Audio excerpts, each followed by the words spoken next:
Last వీడియోలో చెప్పాను కదా పుచ్చకాయతో ఐస్ చేశాను, నెక్స్ట్ వీడియోలో చూపిస్తానని. అది ఎలా చేశానో మీకు కూడా చూపిస్తాను, వచ్చేయండి. సగం పుచ్చకాయ అయితే తినేసాము, మిగతా సగం తోటి ఇలా చిన్న చిన్న ముక్కలుగా అయితే కట్ చేసుకుని ఒక ప్లేట్లోకి తీసుకోవాలి. ఇప్పుడు ఇందులో ఉన్న విత్తనాలన్నీ తీసేసుకొని ఒక మిక్సీ జార్లో వేసుకొని మన టేస్ట్కి తగ్గట్టు షుగర్ కూడా యాడ్ చేసుకోవాలి. ఇలా మెత్తగా మిక్సీ పట్టేసుకున్న తర్వాత ఒక స్టైనర్ తీసుకొని అందులో వడకట్టేసుకోవాలి. మనం జ్యూస్లో తాగాలి అనుకుంటే ఇలా డైరెక్ట్గా తాగేసేయచ్చు, కానీ ఇలా ఐస్ చేసుకోవాలి అనుకుంటే మాత్రం కంపల్సరీ వడకట్టుకోవాలి. ఇలా వడకట్టుకున్న తర్వాత ఆ జ్యూస్ అన్నిటిని ఐస్ మౌల్డ్ కానీ లేదా ఇలా ఇంట్లో చిన్న చిన్న టీ గ్లాసులు ఉంటాయి కదా వాటిల్లో అయినా పోసేసుకొని వాటిని కవర్ చేసుకోవడానికి ఒక కాటన్ క్లాత్ తో చిన్న ముక్కలు కట్ చేసుకొని ఇలా ఒక రబ్బర్ బ్యాండ్ వేసేసుకొని కవర్ చేసుకోవాలి.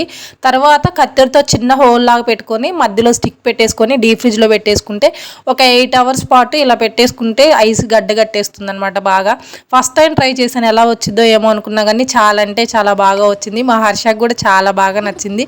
మీరు తప్పకుండా ట్రై చేయండి. వీడియో నచ్చితే లైక్ చేసి సబ్స్క్రైబ్ చేసుకోండి.